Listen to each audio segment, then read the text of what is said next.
All right, ladies and gentlemen, Baz Taylor, this one's for you. I don't know if it's gonna help, but I'll try to do my best to explain it. Today is March 23rd, 2016.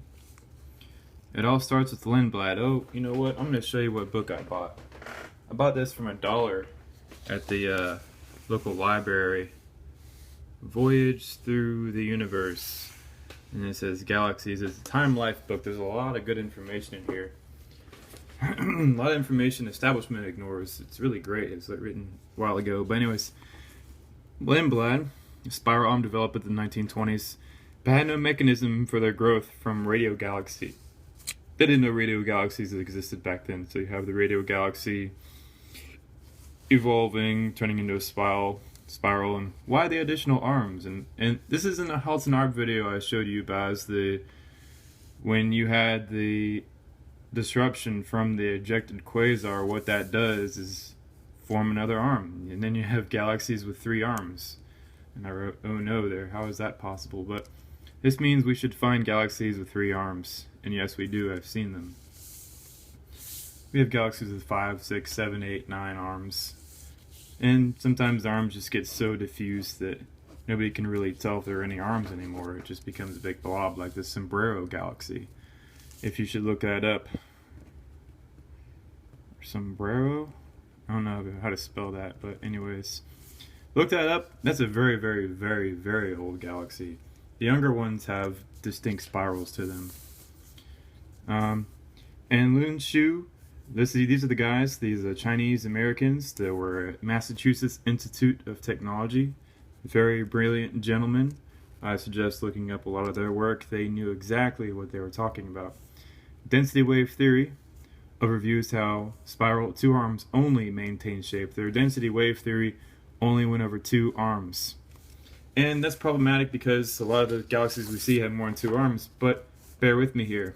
In Lindblad in the 1920s, he didn't have actually a formation of a galaxy. He just had a big blob and then it became a spiral. And, how does that happen?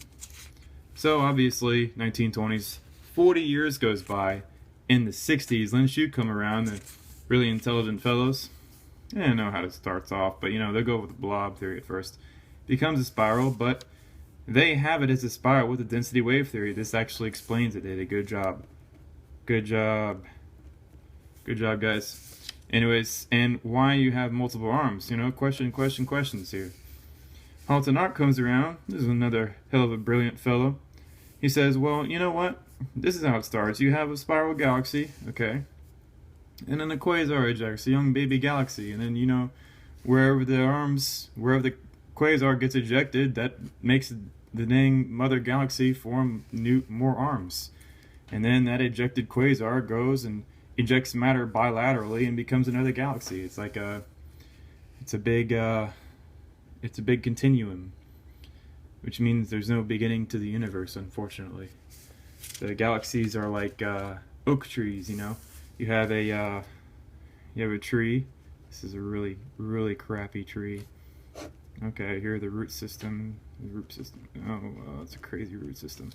But you have the tree here, and this is a bilateral galaxy. It's a 2-armed galaxy, and then what happens is you have your leaves, which are the stars that die and fall and wander about. But you have little special things in there called acorns, and acorns they grow. And those are the pulsars, those little acorns, they grow. And then eventually, stiff wind comes by and they drop to the ground, or they get blown over here, depending how far they go.